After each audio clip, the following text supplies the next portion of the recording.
Bab 52. Bayang-bayang masa lalu. Hari berlalu seiring bergulirnya waktu.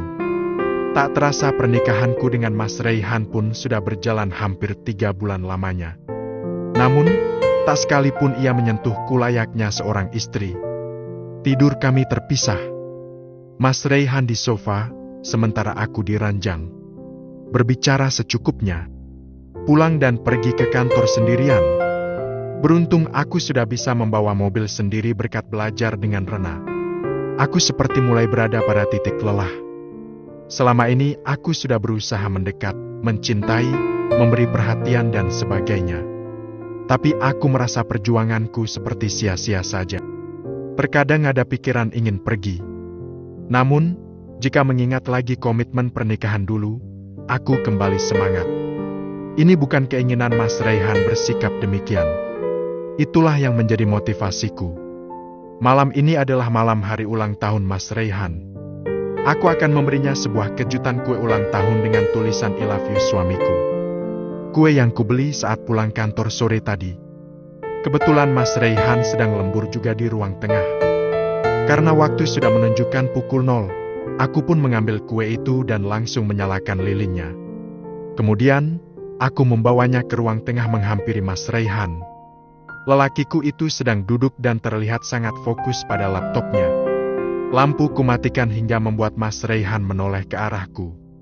Aku tersenyum sambil berjalan menghampirinya. Sembari lagu ulang tahun aku nyanyikan. Mas Raihan hanya terdiam menatapku yang berjalan menghampiri dengan kue bernyalakan lilin di tangan. Sigap aku sedikit menunduk dan sebelah tanganku merangkulnya ketika tiba sudah aku di hadapannya. Happy birthday, Mas! Tiup lilinnya, ujarku masih dalam posisi sebelah tangan merangkulnya dari samping dan sebelahnya lagi memegang kue ulang tahun. Namun, dengan cepat juga Mas Raihan menepis tanganku dan mendorong tubuhku menjauh darinya. Lalu, laki-laki itu menutup laptop dengan kencang. Menatapku dengan sinis kemudian bangkit dan berlalu menaiki anak tangga meninggalkanku sendiri. Mungkin ke kamar. Dengan perasaan sedih aku terus menatap punggungnya yang semakin menjauh dan menghilang dari pandangan. Air mata menetes dengan sendirinya. Bukan sebuah kemajuan dalam hubungan, tapi aku seolah menjadi istri yang tak dianggap. Aku tidak menyesal diperlakukan seperti ini karena aku mencintainya. Aku berharap bisa menyembuhkan psikisnya. Meskipun menyakitkan, cinta butuh pengorbanan dan perjuangan kan? Tak masalah aku berkorban perasaan asal bisa memenangkan hatinya. Pikiranku mulai lelah. Tapi aku enggan pergi ke kamar. Akhirnya memilih tidur di sofa ruang tengah. Endah, bangun sayang. Terdengar suara memanggil namaku. Ia juga mengusap lembut pipiku. Mungkin saja aku tengah bermimpi. Begitulah yang kurasa. Namun, suara itu terus-menerus terdengar. Akhirnya pun aku membuka mata. Saat mata terbuka, begitu kagetnya aku melihat siapa yang ada di hadapanku saat sigapku. Rupanya hari sudah pagi. Di samping Mama ada Rena yang langsung tersenyum ke arahku. Rena, perempuan itu hubungannya semakin dekat dengan Adit. Dia juga sekarang membuka butik di Jakarta. Sesekali pulang pergi Jakarta Pekalongan. Hubungan dengan Tiara juga semakin erat. Kok kamu tidur di sofa? Kenapa tidak tidur di kamar? Pintu juga tidak kamu kunci. Ucap Mama. Raihan mana? Pada saat yang bersamaan, Raihan terlihat berlari kecil menuruni tangga. Melihat Mama, ia pun langsung menghampiri Mama. Bola mata Mama mendelik tajam. Mama kesini kok nggak bilang-bilang? Tanya Raihan sambil menggaruk kepalanya. Seperti orang yang salah tingkah. Memang kenapa kalau Mama mau kesini harus ngomong dulu sama kamu? Itu Indah kenapa tidur di sofa? Setiap hari begini? Pantesan saja Mama tidak kunjung mendengar kabar baik. Semprot Mama. Raihan dia mungkin bingung mau menjawab apa. Ini, Ma, tadi pagi abis salat subuh, Indah duduk di sofa. Ngantuk lagi jadi ketiduran lagi deh, Ma. Kilahku tersenyum cukup manis. Nanti malam pukul 19 kalian datang ke restoran biasa. Papa merayakan pesta ulang tahun kamu di sana, Ray. Papa juga mengundang semua karyawan juga beberapa rekan. Ujar Mama. Kayak anak kecil saja pakai ada perayaan ulang tahun segala. Kamu ini! Tidak usah banyak protes, tinggal datang saja ribet kamu. Sentak Mama. Sekarang kalian mandi, terus sarapan bareng. Ini Mama bawain makanan biar disusun Samarna di meja makan. Betul itu, Endah. Hari ini juga teman-teman mau pada main. Mereka bareng Haris. Ada Novi, Luna sama Hendra. Udah pada di jalan. Ada Tiara sama Adit juga. Makanya Tante beli sarapan yang banyak. Sengaja mau sarapan rama-rama. Ujar Rena. Setelahnya, gadis itu pun membawa makanannya untuk disusun ke meja makan. Bukannya pada kerja, Ma? Tanyaku. Sekarang kan hari Sabtu, sayang. Kantor libur. Ujar Mama lagi. Oh iya. Mama menggelengkan kepala kemudian menyuruh kami segera ke kamar untuk mandi. Tanpa mendebat, kami pun bersama gegas menaiki anak tangga. Aku berjalan mendahului Raihan tanpa mengucap sepatah kata pun. Sementara Raihan, dia berjalan di belakangku. Sama sepertiku. Dia diam tanpa berucap sepatah kata pun. Saat menaiki anak tangga terakhir, kakiku terseleo.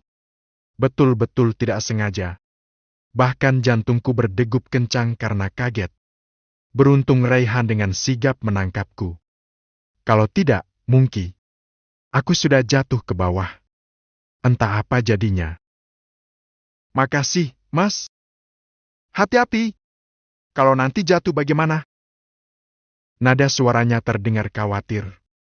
Aku bahagia dan terharu mendengar kata yang terucap dari mulutnya barusan. Mungkin lebih baik, supaya aku pun bisa lekas menyusul kedua orang tuaku. Hidup seperti ini pun seperti tak... Tapi keadaan memaksaku harus kuat. Kecewa dan rasa sakit seolah telah bersahabat denganku. Entah kapan kebahagiaan itu tiba menghampiriku. Ujarku seraya berjalan cepat meninggalkan Raihan. Sampai di dalam kamar, aku bukannya mandi malah memilih duduk di tepi ranjang. Jujur saja kakiku sedikit sakit. Jempol kakiku tadi juga menekuk sampai berbunyi. Kamu mandi duluan? Tanya Raihan setelah sampai juga di dalam kamar. Kamu saja dulu, Mas. Aku mau memijit kakiku yang terkilir barusan. Raihan mendekat. Coba lihat. Mana yang sakit? Tanyanya. Sakit di kakiku tidak terlalu parah. Mungkin sebentar lagi juga akan hilang. Tapi saat ini hatiku yang sakit. Sakit saat perjuanganku seolah tidak ada harganya. Jangan melulu mengabaikan aku, Mas. Aku sakit.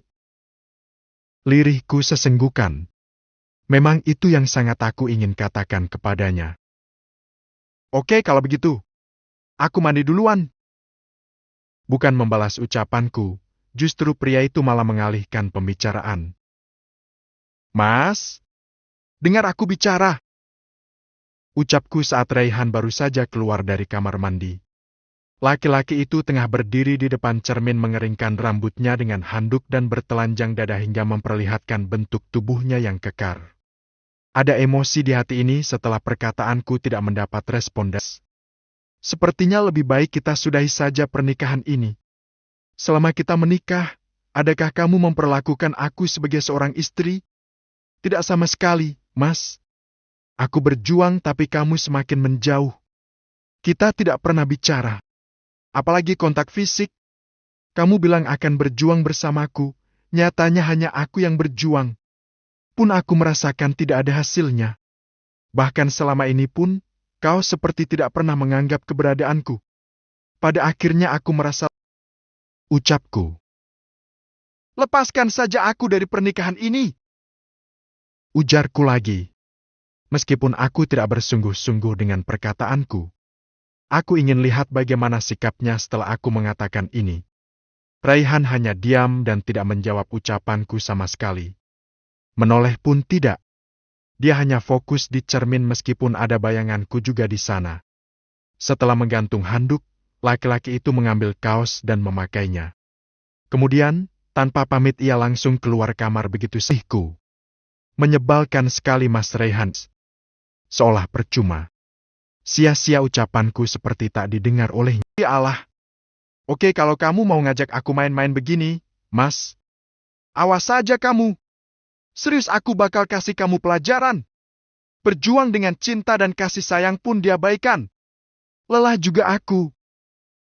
Gerutuku sendiri kemudian mengambil handuk dan langsung masuk ke kamar mandi. Meski belum tahu langkah apa yang harus diambil setelah ini. Penting semangat dulu. Indah! Panggil Luna saat aku baru saja sampai di ruang keluarga. Luna langsung berlari memelukku. Kelihatannya wanita itu sangat bahagia. Tak ada apa ini? Tanyaku. Gue bahagia, Bah. Ntar gue ceritain semuanya. Pokoknya gue bahagia banget. Ucapnya lagi semakin membuatku penasaran. Assalamualaikum. Suara Adit dan Tiara tiba-tiba terdengar. Kami pun menoleh ke arah suara itu sambil menjawab salam. Aku sangat senang melihat kehadiran Tiara. Tante Rena! Ujar Tiara langsung memeluk Rena. Gadis kecil itu seolah sudah melupakanku. Tapi tidak masalah. Aku pun tidak boleh berkecil hati. Sedikit aku tersenyum dan menyapa Adit. Apa kabar, Dit? Lama kita tidak bertemu meskipun bertetangga. Ucapku mengulurkan tangan pada Adit pun. Toh aku hanya menyapa teman. Adit menyalami semua orang yang ada di ruangan. Apa kabar, Dit? Tanya Luna. Kabar baik. Jawab Adit. Sudah kumpul semua kan? Sekarang kita langsung saja ke meja makan sarapan bareng. Ucap Mama. Kami semua pun langsung bergegas ke meja makan. Oh ya, kalian sudah dengar atau lihat kalau lapas tempat Danang ditahan terbakar? Ada sekitar 60 narapidana melarikan diri. Ucap Adit saat kami baru saja selesai menikmati acara sarapan bersama. Luna yang sedang meminum air putih seolah tersedak karena kaget. Apa Danang juga melarikan diri? Tanya Luna. Sepertinya iya. Ada inisial DP, supaya lebih jelasnya kamu bisa tanyakan ke kantor polisi. Ucap Adit. Seketika wajah Luna terlihat. Kamu tenang, Lan. Aku akan menjaga kamu. Ucap Haris membuat semua orang tergelak. Tante Indah. Panggil Teg. Kami sudah jarang bertemu. Sekalinya bertemu Tiara sudah tidak memanggilku Mama. Betul-betul anak itu telah berubah. Ya, sayang? Ucapku. Tiara pengen Tante Rena jadi Mama Tiara. Bujuk Tante Rena supaya mau jadi Mama Tiara dan tinggal bareng sama Papa. Ucapnya polos. Mata Adit terbelalak. Sedangkan wajah Rena bersemu merah. Dari gelagatnya dapat kulihat Rena seperti menyukai Adit. Tapi entah dengan... Ya, sayang? Jawabku. Apa boleh? Tanyanya. Boleh dong, sayang. Tante Rena boleh jadi Mama Tiara. Pokoknya, Tiara bilang sama Papa. Supaya bisa cepat jadiin Tante Rena Mama Tiara ya. Timpal Raihan dengan senyum yang dibuat semanis mungkin. Papa mau ke Om. Bagus dong. Tos.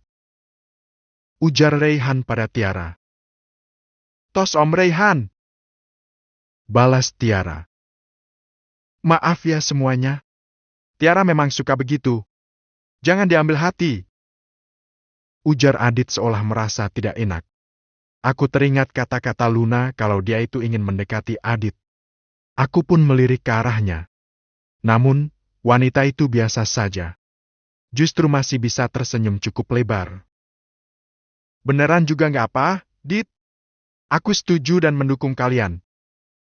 Ucap Raihan. Timpal Rena terlihat malu-malu. Meski begitu, bibirnya tak henti tersenyum. Riz, abis sarapan kita bisa ke kantor polisi? Aku penasaran apa Mas Danang juga kabur. Ujar Luna. Oke siap. Aku juga penasaran. Mas Danang ada-ada saja. Semoga saja laki-laki itu sudah berubah. Tante Rena ikut Tiara sama Papa ya. Hari ini Papa janji mau ajak Tiara ke taman safari.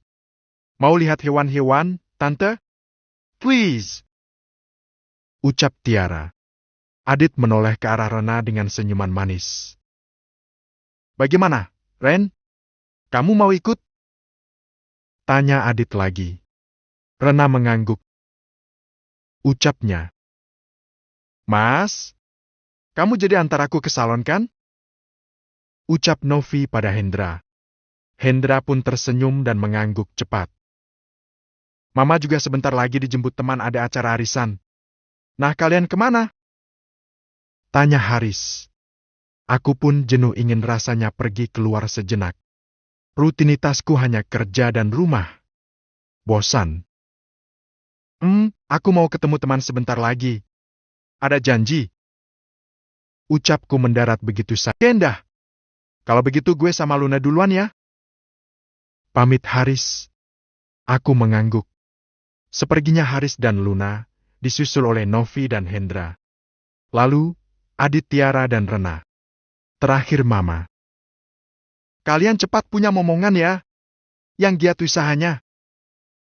Ucap Mama sebelum pergi.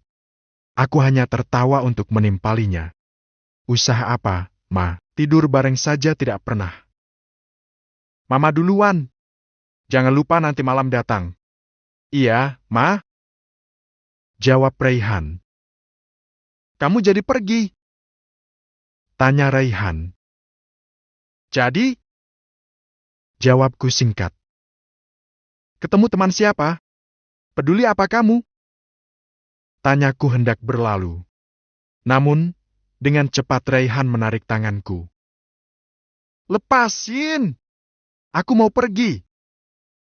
Ujarku lagi. Raihan berdiri. Setelah itu, ia menarik tubuhku dan membuatku menghadap padanya. Dengan tatapan tajam, ia menyandarkan tubuhku di atas meja. Laki-laki itu terdengar menendang kursi dan kini tubuhnya berada di atasku. Wajahnya sangat dekat. Beberapa centil lagi mungkin wajah Raihan menempel di wajahku. Untung saja piring kotor bekas makan sudah disingkirkan oleh Rena. Kalau tidak mungkin aku telah menindih tumpukan piring kotor itu. Kamu mau ngapain, Mas? Tanyaku sembari memejamkan mata dan berontak mencoba melepaskan diri. Ini kan yang kamu mau? Ujarnya semakin dekat berusaha menempelkan bibirnya ke bibirku. Namun tiba-tiba. Maaf tas Mama tertinggal. Suara Mama membuat Raihan dengan cepat melepaskan tubuhku dan langsung berdiri dengan benar.